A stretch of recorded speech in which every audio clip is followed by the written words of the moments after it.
MOM அதிர்ச்சி தகவல். சிங்கப்பூரில் வெளிநாட்டவர் டெப் விசாவில் பல ஆண்டுகால மோசடி.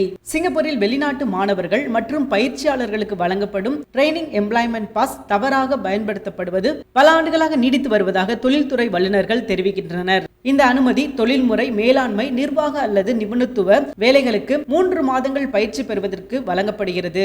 ஆனால் இதை பயன்படுத்தி குறைந்த ஊதியத்தில் பாத்திரம் கழுவுதல் போன்ற தரம் குறைந்த வேலைகளுக்கு வெளிநாட்டு தொழிலாளர்களை அழைத்து வருவது ஒரு ஜாப் ஸ்கேமாக மாறியுள்ளது. டெப் என்பது வெளிநாட்டிலிருந்து வரும் மாணவர்கள் மற்றும் ஊழியர்கள் 3 மாதங்கள் வரை சிங்கப்பூரில் தங்கி இங்குள்ள நிறுவனங்களில் பயிற்சி பெற இந்த அனுமதி உதவுகிறது. மாணவர்களுக்கு இந்த பயிற்சி அவர்களின் படிப்புடன் தொடர்புடையதாக இருக்க வேண்டும். Training employment pass, work permit S pass போலல்லாமல் தொழில்களுக்கு வரி அல்லது எண்ணிக்கை கட்டுப்பாடு இல்லாததால் சில முதலாளிகள் மற்றும் முகவர்கள் இதை தவறாக பயன்படுத்துகின்றனர். ஜூன் 19, 2025 ஆண்டு சிங்கப்பூர் மனிதவள அமைச்சகம் ஒரு தகவலை வெளியிட்டது. அதன்படி இந்த ஆண்டு மட்டும் டெப் பாஸ் சுமார் 120 புகார்களை பெற்றுள்ளது.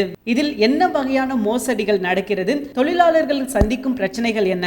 சம்பள மோசடி. வேலைக்கு வருபவர்களிடம் சொல்லும் வேலை ஒன்று, ஆனால் அங்கு அவர்களுக்கு கொடுக்கப்படும் வேலையோ வேறு. இந்த முறைகேடுகள் ஏன் நடக்கிறது? தொழிலாளர்கள் பற்றாக்குறை, முதலாளிகள் மற்றும் முகவர்களின் பங்கு, செலவு குறைவான அனுமதி, தொழிலாளர்கள் ஏமாற்றப்படுதல் போன்ற காரணங்களால் இந்த முறைகேடு நடக்கிறது.